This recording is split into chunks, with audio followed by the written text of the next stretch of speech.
कैसे हैं? बहुत ही शानदार होंगे। और टेस्ट सीरीज में आप अपना स्कोर देख रहे होंगे, कितना स्कोर आ रहा है सब कुछ समझ रहे होंगे। देखिए, स्कोर देख के ही शांत मत रह जाइए, स्कोर को बढ़ाने का प्रयास करिए। 23 नंबर सेट में अगर आपका 30 आ रहा है तो कोशिश करिए कि अगले सेट में आपका 31 है। कैसे करना है? जिस भी क्वेश्चन में आपका गलत हो उस क्वेश्चन के बारे में या उस टॉपिक से, जैसे कि ये है न्यूटन के नियम से संबंधित पहला प्रश्न, अगर इसमें दिक्कत होती है तो आप न्यूटन के नियम से संबंधित तीनों नियम जो है वो पढ़ लीजिए। नेक्स्ट वीडियो में हो सकता है इससे प्रश्न आए तो आप गलत ना करें। तो ऐसे करके आपका स्कोर जो है वह धीरे धीरे धीरे धीरे बढ़ेगा। एक समय ऐसा आएगा जब आपका स्कोर बिल्कुल सही हो जाएगा, एग्जाम पास करने लायक अच्छा स्कोर हो जाएगा।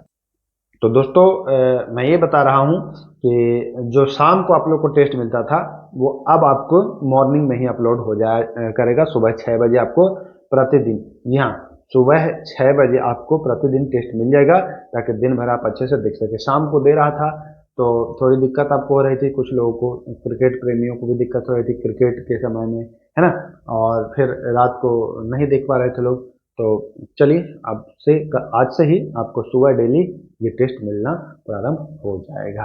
तो चलिए, इससे पहले मैं 22 टेस्ट दे चुका हूं, आपको उपलब्ध कराया हूं। आज जो है वह 23वां है ना। इसमें भी प्रश्न जो है वो बिल्कुल सामान्य लेवल के हैं। सामान्य लेवल का मतलब एग्जाम के ही पैरेलल है ना। बहुत ज़्यादा कठिन नहीं मिलेगा, बहुत ज़्यादा आपको मुलायम नहीं मिलेगा। तो चीज़ों को आप समझते चलिए और शुरू करते हैं। ज़्यादा समय नहीं लेंगे, शुरू करते हैं फटाफट अंदाज में, बुलेट की रफ्तार से। रॉकेट किस सिद्धांत पर कार्य करता है? न्यूटन के नियम इसमें दिया हुआ है। तो तीसरा नियम आप जान लीजिए कि रॉकेट जो है वह तीसरा नियम के सिद्धांत पर कार्य करता है। जी हाँ, तीसरा नियम के सिद्धांत पर कार्य करता है। तीसरा नियम को क्या कहा जाता है? एक्शन रिएक्शन भी कहा जाता है ना। क्रिया प्रतिक्रिया बल भी कहा जाता है, या क्रिया प्रतिक्रिया का भी नियम कहा जाता है। तो ये भी आपको ध्यान में रखना है। चलिए, विद्युत मोटर में क्या होता है भैया? तो विद्युत मोटर में देखिए, चीजें आप गलत ना समझ लें, इसके लिए मैं बता रहा हूँ। विद्युत वाला मोटर है, ये विद्युत से चलेगा। तो यह क्या करेगा विद्युत मोटर? कि विद्युत से चलेगा, यानी कि विद्युत ऊर्जा को, और जब ये घूमेगा तो यांत्रिक ऊर्जा में बदल देगा, है ना। विद्युत मोटर जो है वो विद्युत ऊर्जा को यांत्रिक से विद्युत में नहीं बदलता है, क्योंकि वो विद्युत मोटर है। विद्युत मोटर है तो विद्युत से बदलेगा यांत्रिक में। तो ये आपको ध्यान देना है, यहाँ पर उल्टा नहीं समझ लेना है। चलिए, तीसरा, निम्न में से कौन सी एक सदिश राशि है? जी हाँ, सदिश राशि है। तो दाब, ऊर्जा और कार्य, ये तीनों अदिश के उदाहरण हैं। और संवेग जो है वह सदिश राशि है। जी हाँ, संवेग जो है वह सदिश राशि का उदाहरण है। वर्षा की गोलाकार आकृति होने का कारण, वर्षा जब होता है, बारिश होता है, तो देखते हैं पानी जो होता है ना वो गोल टाइप का टपकेगा, है ना। तो इसका कारण क्या है? तो जो द्रव की एक प्रकृति होती है वह कम से कम सतह घेरना चाहता है, और हमेशा वो टेंशन में रहता है। टेंशन में रहता है कि हम जगह कम से कम छेके, है ना। पानी को गिराइए तो वो सोचेगा कि हम बहुत कम ही जगह में छेके, एकदम तनाव में रहेगा, वो टेंशन में रहेगा। उसी को कहते हैं सरफेस टेंशन, पृष्ठ तनाव, है ना। तो द्रवों की ये आदत होती है, प्रकृति होती है, या प्रवृत्ति कह लीजिए, कि वह हमेशा चाहेगी कि हम कम से कम जगह छेके। तो वर्षा की बूंद आप आंसर कर देंगे पृष्ठ तनाव। चलिए, पानी के एक गिलास में एक बर्फ का टुकड़ा तैर रहा है, ठीक, तैरने दीजिए। बर्फ पिघल जाता है पानी में तैरते तैरते, तो पानी के स्तर पर क्या प्रभाव पड़ेगा? भैया, पानी के स्तर पर कोई प्रभाव ही नहीं पड़ेगा, क्योंकि बर्फ का जो कम नहीं जाएगा, कोई प्रभाव ही नहीं पड़ेगा। यानी कि इसका ऑप्शन जो हो जाएगा वो उतना ही रहेगा, है ना। क्योंकि पानी कमने से, बर्फ गलने से, ये पानी तो है ही इसमें, बर्फ गलने से पानी के स्तर पर कोई प्रभाव नहीं पड़ेगा। अगर आप सोच रहे हो कि पानी कम जाएगा, तो कमेगा नहीं, बर्फ का पानी भी तो गल के इसी में मिलेगा, है कि नहीं। तो ये ध्यान देना। चलिए, तो चलते हैं अब हम लोग अगले प्रश्न की ओर। अगला प्रश्न देखिए क्या कह रहा है। किसी अर्धचालक का प्रतिरोध, देखिए यहाँ पर, किसी अर्धचालक का प्रतिरोध गर्म करने पर, अर्धचालक चालक का नहीं, चालक को अगर गर्म करेंगे तो प्रतिरोध बढ़ता है, लेकिन यहाँ अर्धचालक कह रहा है। अर्धचालक को अगर आप गर्म करते हैं तो उसका प्रतिरोध घट जाता है। जी हाँ, चालक यानी कंडक्टर को आप अगर गर्म करते हैं तो उसका प्रतिरोध भी बढ़ जाता है। चालक को गर्म करने पर उसका प्रतिरोध बढ़ जाता है, लेकिन अर्धचालक को अगर गर्म करते हैं तो उसका प्रतिरोध घट जाता है। पीतल मिश्रण है, पीतल किसका मिश्रण है? तो तांबा और जस्ता, जी हाँ, तांबा और जस्ता, Cu और Zn का मिश्रण है पीतल। तो बहुत ही सरल सा प्रश्न था, ध्यान दीजिए। चलिए 9वां, वह धातु पहचानिए जो नॉन टॉक्सिक प्रकार की है। इनमें से कौन सी धातु है जो नॉन टॉक्सिक प्रकार की है? तो सभी लोग जानते हैं कि सोना जो है वह नॉन टॉक्सिक प्रकार की धातु में आता है। चलिए, इलेक्ट्रिक आयरन को गर्म करने के लिए किस धातु का प्रयोग किया जाता है? घर में आप सभी के आयरन होगा, तो कपड़ा प्रेस करने के लिए आयरन रहता है ना, तो उसमें कौन सी धातु का प्रयोग होता है कि जो आयरन जो गर्म हो जाता है और प्रेस कर पाते हैं? तो उसमें नाइक्रोम का होता है तार। किसका होता है? नाइक्रोम का तार होता है, ध्यान देना है आपको। 10वां का बी ऑप्शन सही रहता है। चलिए 11, बेलन घाटी से प्राप्त औजार संबंधित हैं। बेलन घाटी से जो औजार प्राप्त हुआ है वह निम्न पूरा पाषाण काल से है संबंधित। जी हाँ, बेलन घाटी से संबंधित जो औजार हैं वह निम्न पूरा पाषाण काल से हैं। ध्यान दीजिएगा, एग्जाम में बिल्कुल डायरेक्ट प्रश्न आपको दिख जाएगा। गणेश पूजा का साक्ष्य प्राप्त हुआ है तो दाइमाबाद से प्राप्त हुआ है। गणेश पूजा का साक्ष्य जो है वह दाइमाबाद से प्राप्त हुआ है, ध्यान देना है। चलिए 13 नंबर सवाल, इनमें से किसे सिंधु सभ्यता का निर्माता, मतलब कौन सी प्रजाति जो है उसे सिंधु सभ्यता के निर्माता के रूप में भी जाना जाता है? बहुत अच्छा सवाल है, इसको स्टार लगा लीजिए। सिंधु सभ्यता के निर्माता कहलाते हैं मेडिटेरियन प्रजाति। जी हाँ, मेडिटेरियन प्रजाति जो है वह सिंधु सभ्यता के जनक या जन्मदाता या निर्माता कहलाते हैं। कपास का प्राचीनतम साक्ष्य प्राप्त हुआ है, मतलब कपास का जो सबूत मिला है वह मेहरगढ़ से मिला है, ये भी आपको ध्यान देना है। चलिए 15 नंबर सवाल, इनमें से किसका नाम अली गुरशासप था? किसका नाम अली तथा गुरशासप था? तो इनका अलाउद्दीन खिलजी। जी हाँ, अलाउद्दीन खिलजी का नाम अली तथा गुरशासप था, ये भी आपको अच्छे से ध्यान देना है। चलिए 16वें नंबर सवाल पर, गयासुद्दीन तुगलक का प्रथम सैन्य अभियान, देखिए प्रथम है ना, तो ये महत्वपूर्ण जाता है। प्रथम सैन्य अभियान, अब आपको लगेगा कि आंसर ये गलत है, बट तेलंगाना, आप कहेंगे तेलंगाना तो उस समय था, तेलंगाना तो क्षेत्र था ही, राज्य ना अब बना है, क्षेत्र तो था ही। तो गयासुद्दीन तुगलक का प्रथम सैन्य अभियान तेलंगाना अभियान था, ध्यान देना है आपको। ये मत सोचिए कि तेलंगाना अब ये राज्य भले ही अब बना है, क्षेत्र बहुत पहले से है। चलिए, किसने कहा था कि मैं मुट्ठी भर बाजरे के लिए दिल्ली का साम्राज्य अपने हाथ से खो दिया था? कोई कह रहा था ऐसा ना, पिछले वीडियो में भी, पिछले नहीं इससे पहले के जो वीडियो है उसमें कराया हूं कि किसने कहा था कि मैं थोड़े भर बाजरे के लिए अपना पूरा साम्राज्य खोने वाला था, तो वह कह रहा था शेरशाह, ये ध्यान देना है, शेरशाह। चलिए, थावे का तीर्थ स्थल बिहार में है ना, थावे, थावे वाली माता आपने सुना भी होगा, तो यह गोपालगंज में है, ध्यान दीजिएगा। बिहार से भी सवाल आपको मिल जाता है देखने में। अब आते हैं भारतीय संविधान के अच्छे अच्छे प्रश्न जो आपको जानने चाहिए। चलिए, भारत का राष्ट्रपति संसद का सदस्य हो सकता है क्या? बताइए, भारत का राष्ट्रपति संसद का सदस्य होता है? आगे चलते हैं, वह संसद का एक अंग होता है? चलिए आगे चलते हैं। 2 अवधियों के लिए चुनाव में खड़ा नहीं हो सकता है? चलिए आगे चलते हैं। दोनों सदनों को संयुक्त अधिवेशन को संबोधित करता है? तो देखिए, अधिवेशन को बुलाता है, संबोधित करता है लोकसभा अध्यक्ष, तो ये तो होगा नहीं। 2 अवधि के लिए चुनाव में खड़ा, चुनाव में खड़ा होने के लिए कोई पाबंदी नहीं। संसद का सदस्य तो नहीं होता है वो, हाँ, संसद का वह अभिन्न अंग होता है, तो ये ध्यान देना है आपको। संसद के अंग में आता है ना लोकसभा, राज्यसभा और राष्ट्रपति, अंग है, सदस्य नहीं है, तो ये आपको ध्यान में देना है, ये गलत ना हो जाए, इसलिए मैं इसको बता रहा हूं। चलिए आगे चलते हैं। 20वां नंबर सवाल, भारत के उपराष्ट्रपति को उसके पद से किस प्रकार हटाया जा सकता है? बिहार दरोगा 1275 मुख्य परीक्षा में यह प्रश्न आया था कि राज्यसभा के सभापति लिख दिया था इसके जगह पर, तो राज्यसभा के सभापति यही होता है, उपराष्ट्रपति ही होता है। तो उपराष्ट्रपति को कैसे हटा सकते हैं पता है? राज्यसभा द्वारा साधारण बहुमत से पारित एक संकल्प के द्वारा, राज्यसभा से एक संकल्प पारित कराया जाएगा, जो आपको लोकसभा में बस केवल सहमति चाहिए, तो राज्यसभा के एक संकल्प से, आंसर याद कर लीजिएगा, राज्यसभा के एक संकल्प से इनको हटाया जा सकता है।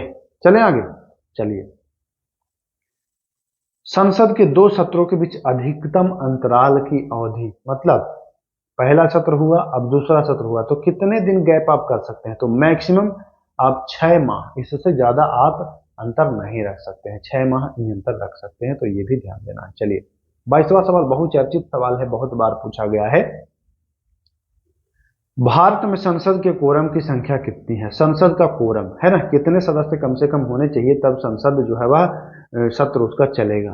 तो कम से कम 10%, यानी कि 1/10 भाग कम से कम होने चाहिए। तो संसद का कोरम जो है वह 1/10, ऑप्शन नंबर देखिए डी में बिल्कुल आंसर दिया हुआ है। 23वां नंबर प्रश्न, संविधान के किस, देखिए बहुत अच्छा प्रश्न है, ये भी बहुत बार पूछा गया है। संविधान की किस अनुसूची में, एक बार नहीं कई बार पूछा गया है, इसलिए इस प्रश्न को आप कर लीजिए। संविधान के किस अनुसूची में राज्यसभा के सीटों का आवंटन का उल्लेख है? तो यह चौथी अनुसूची जो है वह राज्यसभा के सीटों के का उल्लेख है, तो यह भी आपको ध्यान देना है। चले आगे, चलिए 24 नंबर सवाल देखिए, संसदीय प्रक्रिया के अनुसार गिलोटिन शब्द का आशय क्या है? गिलोटिन जानते हैं क्या है? मतदान कराने से संबंधित है। अध्यक्ष का कोई पावर है कि वो कार्यवाही को रोके और मतदान कराए, है ना। किसी मुद्दे पर अगर मतदान होना हो तो गिलोटिन का आशय यही है कि अध्यक्ष कार्यवाही को रोककर मतदान करा सकता है, तो ये भी आपको ध्यान देना है। 25वां प्रश्न देखिए, संविधान से ही प्रश्न है। संसद के लोक लेखा समिति के जो अध्यक्ष होता है उसकी नियुक्ति कौन करता है? बहुत ही बढ़िया प्रश्न है। संसद के लोक लेखा समिति, सामान्यतः सभी समितियों के जो अध्यक्ष होते हैं उनकी नियुक्ति लोकसभा स्पीकर ही करता है ना, तो ये भी आपको ध्यान देना है। तो लोक लेखा समिति के भी अध्यक्षों की नियुक्ति जो है वह लोकसभा अध्यक्ष ही करेगा। चलिए आगे चलते हैं। निम्न में से कौन राज्यपाल से संवाद बनाए रखेगा? राज्यपाल से कौन बनाए रखेगा भाई? मुख्यमंत्री बनाएगा, और कौन बनाएगा? हम आप थोड़ी बनाएंगे राज्यपाल से, है ना, मुख्यमंत्री ही बनाएगा। देखिए अब आते हैं ज्योग्राफी के सवाल पर। ज्योग्राफी के अच्छे सवाल हैं, सुमेलित करने वाला है ये, देखते हैं। इन द्वीपों के नाम को सही सुमेलित करें। देखिए पुराना नाम कुछ और था, नया नाम अब कुछ और हो गया है, तो इनको सही सुमेलित करना है। रासद्वीप दिया है शहीद, नील द्वीप दिया है नेताजी सुभाष चंद्र, हैवलॉक द्वीप दिया है स्वराज। अब इसको सही करना है कि पहला का क्या होगा? तो देखिए रासद्वीप सुभाष चंद्र बोस है, यानी कि पहले में 2 होगा, तो पहले में 2 ए में भी है और बी में भी, ठीक।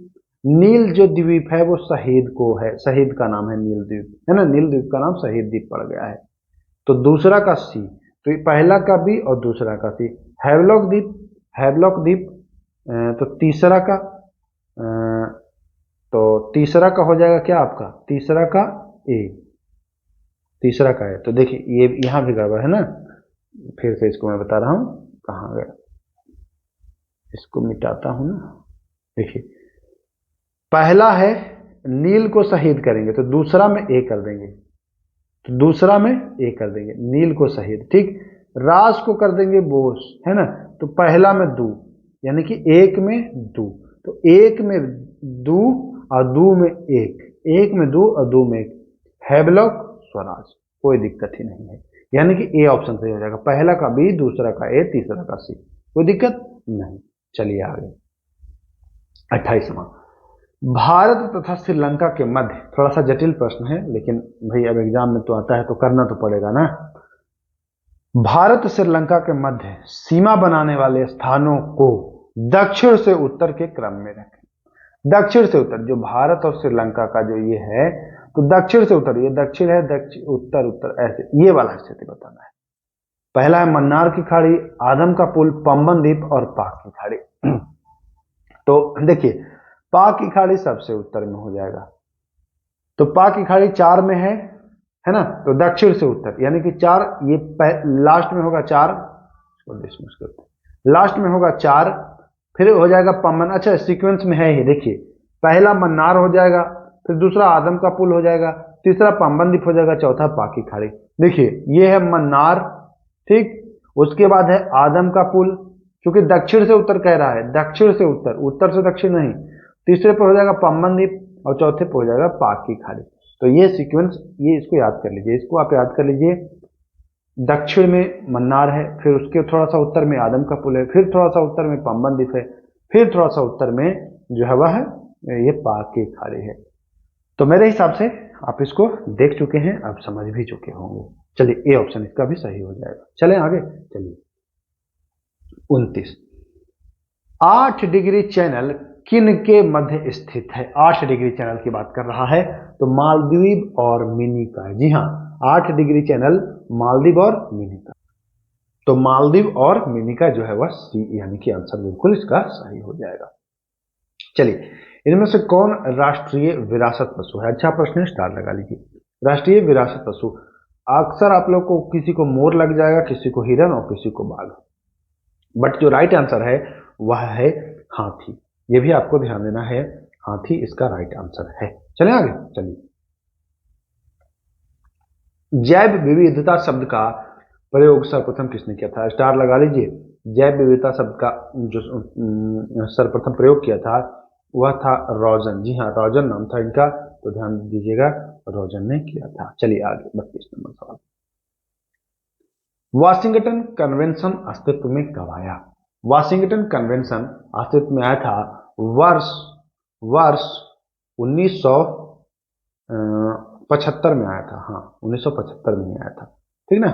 वाशिंगटन कन्वेंशन आया था 1975 में, ध्यान देना है आपको। चलिए, तो तीसरा, जैव विविधता 22 मई को मनाने का निर्णय लिया गया। निर्णय लिया गया, ये सुन लीजिए, निर्णय लिया गया है ना।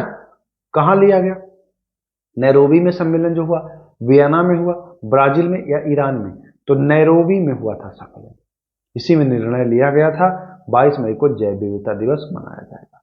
भारत में डिब्रू सैखोवा जैव मंडल आरक्षित क्षेत्र, याद कर लीजिए, रट्टा मार लीजिए, असम में है ये। डिब्रू सैखोवा असम में है, और बिहार दरोगा में ये प्रश्न आ जाएगा आपको। जैव मंडल से आता है प्रश्न, और पूर्वोत्तर भारत का जो हो तो वहां से तो बिल्कुल आता है, या दक्षिण भारत से बहुत आता है। पापीकोंडा राष्ट्रीय उद्यान कहाँ में है? पापीकोंडा राष्ट्रीय उद्यान कहाँ में है? तो पापीकोंडा राष्ट्रीय उद्यान, चारों ऑप्शन देख लीजिए, आंध्र प्रदेश, अरुणाचल प्रदेश, तमिलनाडु और केरल। तो पापीकोंडा जो है वह आंध्र प्रदेश में है। कहाँ में है? आंध्र प्रदेश में है, ध्यान में रखना है आपको। विश्व जलमग्नता दिवस मनाया जाता है।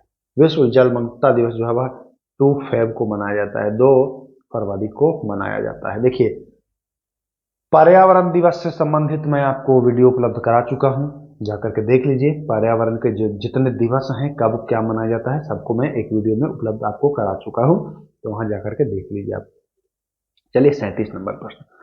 भारत साक्षरता कार्यक्रम उल्लास के तहत देश की पहली पूर्ण साक्षर प्रशासनिक इकाई कौन बन गई है? देश की पहली पूर्ण साक्षर प्रशासनिक इकाई लद्दाख बन गया है, ये ध्यान देना है। चलिए, करंट के प्रश्न है, ध्यान देना है। कुल 5 शाही स्नान वाले विश्व के सबसे बड़े आध्यात्मिक और सांस्कृतिक समागम महाकुंभ 2025 का आयोजन स्थल क्या है? प्रश्न पर मत जाइए इतना लंबा, क्वेश्चन बिल्कुल यही छोटा सा है। महाकुंभ 2025 का आयोजन स्थल तो आप लोग जान ही रहे हैं, बहुत सारे लोग गए भी होंगे। जो महाकुंभ जो लग रहा है यह आपके प्रयाग में 2025 में लगा हुआ है, तो समाप्त नहीं होने वाला है ना। 39 नंबर सवाल। दक्षिण भारत की पहली संक्रामक रोग अनुसंधान और निदान प्रयोगशाला ICMR ने कहां स्थापित किया? ICMR ने एक संक्रामक रोग अनुसंधान और निदान प्रयोगशाला स्थापित किया है दक्षिण भारत में, और यह कर्नाटक में किया है, यानी कि कर्नाटक के बेंगलुरु में किया है। ये भी ध्यान देना है, मैसूर में नहीं, बेंगलुरु में ध्यान देना है। अच्छा सवाल है, ये ध्यान रखना है आपको। चलिए, 40 नंबर। भारतीय सेना ने किस झील के किनारे 14,300 फीट की ऊंचाई पर हाल ही में शिवाजी महाराज की प्रतिमा का अनावरण किया है? बहुत अच्छा सवाल है, भारतीय सेना से संबंधित है। शिवाजी की प्रतिमा का अनावरण किया गया है पैंगोंग झील के किनारे, है ना, ध्यान देना है, पैंगोंग झील के किनारे। 41 नंबर। हाल ही में किस भारतीय अमेरिकी ने मिस इंडिया USA का खिताब जीता है? मिस इंडिया USA का खिताब तो सांड्रा, जी हाँ, सांड्रा नील ने जीता है। कैटरिंग सांड्रा नील ने यह खिताब जीता है। चलिए, 42 नंबर प्रश्न। हाल ही में किस राज्य में भारत का पहला जैविक मत्स्य पालन क्लस्टर केंद्रीय मत्स्य विभाग ने शुरू किया है? जैविक मत्स्य पालन क्लस्टर, बहुत अच्छा सवाल है, याद कर लेना है आपको। सिक्किम ने यह शुरू किया है जैविक मत्स्य पालन क्लस्टर। जी हाँ, जैविक मत्स्य पालन क्लस्टर जो केंद्रीय मत्स्य विभाग के द्वारा शुरू किया गया है सिक्किम राज्य में, ध्यान देना है आपको। चलिए, 43 नंबर। भुवनेश्वर में आयोजित 18वें प्रवासी भारतीय सम्मेलन, अभी जो हाल ही में 18वां प्रवासी भारतीय सम्मेलन हुआ उड़ीसा के भुवनेश्वर में, इसमें इनका थीम क्या था? तो इनका थीम था, मैं पहले भी थीम बता चुका हूं, विकसित भारत में प्रवासी भारतीयों का योगदान। जी हां, विकसित भारत में प्रवासी भारतीयों का योगदान। चलिए 44 नंबर सवाल, किस राज्य ने हाल ही में बांग्लर बारी आवास योजना, बहुत इजी है, बारी तो बंगाल ही आप इसको बता देंगे, बांग्लर बारी बंगाल इसका राइट आंसर। चलिए 45 नंबर, भारत ने में नहीं होगा, भारत ने किस देश को हराकर महिला जूनियर एशिया कप 2024 का खिताब जीता? भारत ने 2024 में एशिया कप का जो खिताब जीता है वह चीन को हराया है। किसे हराया है? चीन को हराया है, तो ए ऑप्शन सही हो जाएगा। मुखोन्मुख की अंतःक्रिया के संबंध में मानव व्यवहार के अध्ययन को वेस्ट समाजशास्त्र कहा जाता है। क्या कहा जाता है? वेस्ट समाजशास्त्र। ये दरोगा में आया है, हाल ही में जो 2023 में हुआ है एग्जाम, उसमें ये आया है प्रश्न, तो याद रख लीजिएगा, वेस्ट समाजशास्त्र। चलिए आते हैं 47 नंबर प्रश्न, भारत निर्माण योजना किस वर्ष शुरू किया गया था? तो भारत निर्माण योजना 2005 में शुरू किया गया था। अच्छा सवाल है, ध्यान में रखना है आपको। भारतीय जीवन बीमा निगम LIC वर्ष 1956, ये रटा हुआ प्रश्न है, 36 नहीं है 56 है, देखिए ध्यान दीजिए, वर्ष 1956। चलिए 49वां सवाल, बिहार से भी प्रश्न आता है, तो 2 प्रश्न बिहार से भी लाया हूं। बिहार के प्रथम हरिजन मुख्यमंत्री इनमें से कौन है? जीतन राम मांझी, भोला पासवान शास्त्री, कृष्ण सिंह या लालू प्रसाद? हरिजन की बात की जा रही है, जो हरिजन मुख्यमंत्री हैं उनका नाम है जीतन राम नहीं, भोला पासवान शास्त्री, ये जो हैं पहले हैं। चलिए आखिरी सवाल आज का, बिहार में गंगा नदी प्रवेश करती है। गंगा नदी 8 जगह से, शहरों से, प्रमुख 8 शहर से प्रवेश करती है ना, आप जानते ही हैं। तो उसमें बिहार में है एक जगह का नाम जानते होंगे आप, बक्सर। नहीं जानते हैं? जानते हैं।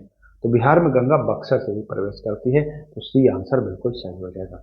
तो चलिए मैं उम्मीद करता हूं कि आपको वीडियो अच्छा लगा है, अगर अच्छा लगा है तो लाइक कर दीजिएगा, बाकी कुछ नहीं। बाकी आप बने रहिए, मैं आपको सब्जेक्ट वाइज भी आपको क्लास उपलब्ध करा रहा हूँ, करंट अफेयर भी उपलब्ध करा रहा हूँ, डेली टेस्ट में आपको उपलब्ध करा ही रहा हूँ। तो चलिए बस इतना ही, मैं वीडियो को समाप्त करता हूँ, फिर मिलेंगे, नमस्कार, जय हिंद।